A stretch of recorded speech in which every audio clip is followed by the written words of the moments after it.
Sun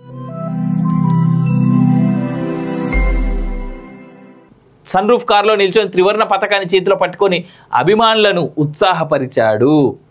కేసీఆర్కు Seethakka legal notice. తనపై BRS social మీడియాలో తప్పుడు ప్రచారం చేస్తున్నారని ఫైర్. పరువు నష్టం కింద 100 కోట్లు చెల్లించాలని, క్షమాపణ చెప్పాలని డిమాండ్ అంటూ చూస్తా ఉన్నాం. తన ప్రతిష్టకు భంగం కలిగేలా బీఆర్ఎస్ పార్టీ సోషల్ మీడియాలో తప్పుడు ప్రచారం చేస్తున్నదని సీతక్క మండిపడ్డారు. దీనిపై బీఆర్ఎస్కు ఆ పార్టీ చీఫ్ కేసీఆర్ లీగల్ నోటీసులు పంపించారు. ఆ నోటీసులను తన అడ్వకేట్ నాగులూరి కృష్ణకుమార్ ద్వారా హైదరాబాద్ నందీనగర్లోని కేసీఆర్ ఇంటికి పోస్ట్ చేశారు. తనపై తప్పుడు ఆరోపణలు చేసినందుకు లిఖితపూర్వకంగా మీడియాలో టెలికాస్ట్ చేసేలా వీడియో ద్వారా క్షమాపణలు చెప్పాలని నోటీసుల్లో పేర్కొన్నారు. లేదంటే చట్ట ప్రకారం చర్యలు తీసుకుంటారని హెచ్చరించారు. ఈ తప్పుడు ప్రచారం వల్ల తన పరువుకు భంగం కలిగిందని, పరువు నష్టం కింద 100 కోట్లు చెల్లించాలని డిమాండ్ చేశారు. కాగా ఇందిరమ్మ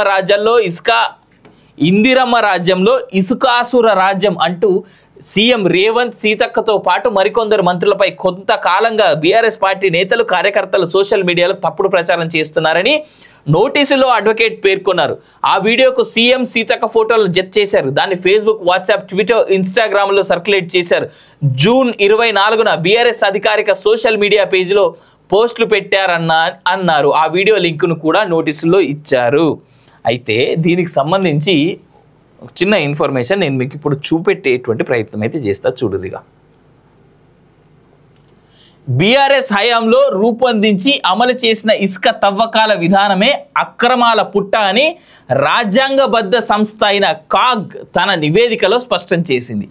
ఇసుక తవ్వకాల కాంట్రాక్ట్ మొదలుకొని ఇసుక రవాణా వరకు అన్నిట్లో అక్రమాలే అని కాగ్ నివేదించింది. మర్చిపోయారా? 2016 నుంచి 2021 వరకు మీరు చేసిన ఇసుక అక్రమ వ్యాపారాన్ని కాగ్ బట్టబయలు చేసింది. ఆ నివేదికను మా ప్రభుత్వం అధికారంలోకి వచ్చిన తర్వాత అసెంబ్లీలో కూడా ప్రవేశపెట్టింది. ఒకటా రెండా అన్ని అక్రమాలే అని కాగ్ చెప్పింది. పేరుకే గిరిజన సంఘాలకు ఇసుక తవ్వకాల కాంట్రాక్ట్ ఇచ్చారని, కానీ నిబంధనలకు విరుద్ధంగా ఇతరులకు కాంట్రాక్ట్లు బదలాయించారని కాగ్ మొట్టికాయలు వేసింది. ఇసుక స్టాక్ విషయంలో స్టాక్ రిజిస్టర్ మెయింటైన్ చేయలేదు, స్టాక్ బ్యాలెన్స్ లెక్కలు లేవని మీ పనితీరును కాగ్ తప్పుబట్టింది. ఇసుక రీచ్లు, డంప్ యార్డ్ల వద్ద సీసీ కెమెరాలు లేవు, అధిక లోడ్ వేసి దందా చేశారు.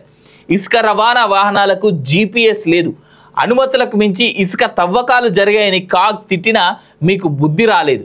అనుమతులు లేకుండా అధిక ఇసుక తవ్వకం, అక్రమ రవాణా జరిగిందని కాగ్ మీ పాలన గురించి మహా గొప్పగా చెప్పింది. డిస్పాచ్ అనుమతులు లేకుండానే ఇసుక అక్రమ రవాణా చేశారని కాగ్ క్షేత్రస్థాయి పరిశీలనలో తేట తెల్లం అయ్యింది. సర్కార్కు చారానా, భారాసాకు బారానా అన్నట్లు దొంగ ఇసుక దందా చేసింది టీఆర్ఎస్ పెద్దలే. ఇసుకను వ్యాపార వస్తువుగా మార్చింది టీఆర్ఎస్. మీ లూటీ ఆగేసరికి, మీ అక్రమ ఆదాయానికి గండిపడేసరికి మా మీద నిరాధార ఆరోపణలు చేస్తున్నారు. మేము నిబంధనలు మార్చామా, కాంట్రాక్టర్లను మార్చామా? ఇసుక అక్రమ రవాణాను ఆపమని అడిగిన పాపానికి సిరిసిల్ల నియోజకవర్గంలోని నేరెళ్ల దళితులను ఎలా హింసించారో మీరు మర్చిపోయినా తెలంగాణ సమాజం మర్చిపోలేదు. అక్రమ ఇసుక వ్యాపారానికి అంబాసిడర్లు మీరే. ఇప్పుడు గత విధానమే అమల్లో ఉంది. ఇసుక మైనింగ్ విధానాన్ని సమూలంగా మారుస్తాం, త్వరలో కొత్త చట్టం తీసుకొస్తామని మా సీఎం గారు చెప్పారు. కొత్త పాలసీ తెస్తాం, ఇసుకాసురుల అంతు చూస్తామంటూ రాసినటువంటి ఒక లెటర్ని మనమైతే చూస్తూ ఉన్నాం. ఇక దీన్ని బట్టి అర్థం చేసుకోవాల్సినటువంటి విషయం ఏంటంటే, ఇసుక మాఫియా విషయంలో ఎవరికి తొత్తులుగా పనిచేస్తూ ఉన్నారనేటువంటిది తెలుసుకోవాలి. ఈ ఇసుక శాండ్ ల్యాండ్ మాఫియాకి సంబంధించి దీని వెనకాలన్నటువంటి కుట్రని విత్ ఆల్ ప్రూఫ్స్ బయట పెట్టి జనాలకు తెలియజేసేటువంటి ప్రక్రియ చేయడంలో ఈ యొక్క కాంగ్రెస్ పార్టీ విఫలమైతా ఉన్నది అనేటువంటిది కూడా చెప్తా ఉన్నాం. ఈ సందర్భంగా తన ప్రతిష్టకు భంగం కలిగేలా బీఆర్ఎస్ పార్టీ సోషల్ మీడియాలో తప్పుడు ప్రచారం చేస్తున్నదని సీతక్క మండిపడ్డారు. దీనిపై బీఆర్ఎస్కు ఆ పార్టీ చీఫ్ కేసీఆర్ లీగల్ నోటీసులు పంపించారు. ఆ నోటీసులను తన అడ్వకేట్ నాగులూరి కృష్ణకుమార్ ద్వారా హైదరాబాద్ నందీనగర్లోని కేసీఆర్ ఇంటికి పోస్ట్ చేశారు. తనపై తప్పుడు ఆరోపణలు చేసినందుకు లిఖితపూర్వకంగా మీడియాలో టెలికాస్ట్ చేసేలా వీడియో ద్వారా క్షమాపణలు చెప్పాలని నోటీసుల్లో పేర్కొన్నారు. లేదంటే చట్ట ప్రకారం చర్యలు తీసుకుంటారని హెచ్చరించారు. ఈ తప్పుడు ప్రచారం వల్ల తన పరువుకు భంగం కలిగిందని, పరువు నష్టం కింద 100 కోట్లు చెల్లించాలని డిమాండ్ చేశారు. కాగా ఇందిరమ్మ రాజ్యంలో ఇందిరమ్మ రాజ్యంలో ఇసుకాసుర రాజ్యం అంటూ సీఎం రేవంత్ సీతక్కతో పాటు మరికొందరు మంత్రులపై కొంతకాలంగా బీఆర్ఎస్ పార్టీ నేతలు కార్యకర్తలు సోషల్ మీడియాలో తప్పుడు ప్రచారం చేస్తున్నారని నోటీసులో అడ్వకేట్ పేర్కొన్నారు. ఆ వీడియోకు సీఎం సీతక్క ఫోటోలు జత చేశారు. దాన్ని ఫేస్బుక్, వాట్సాప్, ట్విట్టర్, ఇన్స్టాగ్రామ్లో సర్క్యులేట్ చేశారు. జూన్ 24న బీఆర్ఎస్ అధికారిక సోషల్ మీడియా పేజీలో పోస్టులు పెట్టారన్నారు. ఆ వీడియో లింకును కూడా నోటీసులో ఇచ్చారు. అయితే దీనికి సంబంధించి చిన్న ఇన్ఫర్మేషన్ నేను మీకు ఇప్పుడు చూపెట్టేటువంటి ప్రయత్నం అయితే చేస్తా. చూడుదిగా బీఆర్ఎస్ హయాంలో రూపొందించి అమలు చేసిన ఇసుక తవ్వకాల విధానమే అక్రమాల పుట్ట అని రాజ్యాంగబద్ధ సంస్థ అయిన కాగ్ తన నివేదికలో స్పష్టం చేసింది. ఇసుక తవ్వకాల కాంట్రాక్ట్ మొదలుకొని ఇసుక రవాణా వరకు అన్నిట్లో అక్రమాలే అని కాగ్ నివేదించింది. మర్చిపోయారా? 2016 నుంచి 2021 వరకు మీరు చేసిన ఇసుక అక్రమ వ్యాపారాన్ని కాగ్ బట్టబయలు చేసింది. ఆ నివేదికను మా ప్రభుత్వం అధికారంలోకి వచ్చిన తర్వాత అసెంబ్లీలో కూడా ప్రవేశపెట్టింది. ఒకటా రెండా అన్ని అక్రమాలే అని కాగ్ చెప్పింది.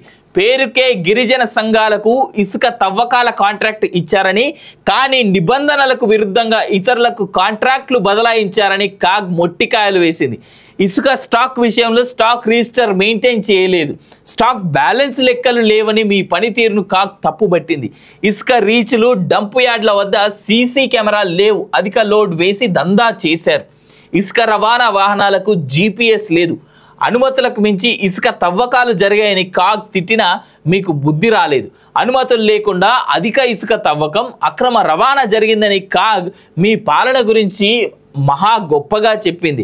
డిస్పాచ్ అనుమతులు లేకుండానే ఇసుక అక్రమ రవాణా చేశారని కాగ్ క్షేత్రస్థాయి పరిశీలనలో తేట తెల్లం అయ్యింది. సర్కార్కు చారానా, భారాసాకు బారానా అన్నట్లు దొంగ ఇసుక దందా చేసింది టీఆర్ఎస్ పెద్దలే. ఇసుకను వ్యాపార వస్తువుగా మార్చింది టీఆర్ఎస్. మీ లూటీ ఆగేసరికి, మీ అక్రమ ఆదాయానికి గండిపడేసరికి మా మీద నిరాధార ఆరోపణలు చేస్తున్నారు. మేము నిబంధనలు మార్చామా, కాంట్రాక్టర్లను మార్చామా? ఇసుక అక్రమ రవాణాను ఆపమని అడిగిన పాపానికి సిరిసిల్ల నియోజకవర్గంలోని నేరెళ్ల దళితులను ఎలా హింసించారో మీరు మర్చిపోయినా తెలంగాణ సమాజం మర్చిపోలేదు. అక్రమ ఇసుక వ్యాపారానికి అంబాసిడర్లు మీరే.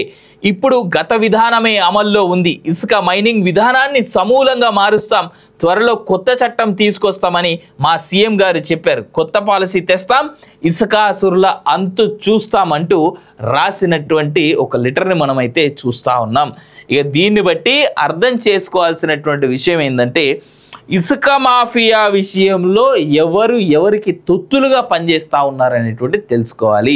ఈ ఇసుక శాండ్ ల్యాండ్ మాఫియాకి సంబంధించి దీని వెనకాలన్నటువంటి కుట్రని విత్ ఆల్ ప్రూఫ్స్ బయట పెట్టి జనాలకు తెలియజేసేటువంటి ప్రక్రియ చేయడంలో ఈ యొక్క కాంగ్రెస్ పార్టీ విఫలమైతా ఉన్నదనేటువంటిది కూడా చెప్తా ఉన్నాం ఈ సందర్భంగా.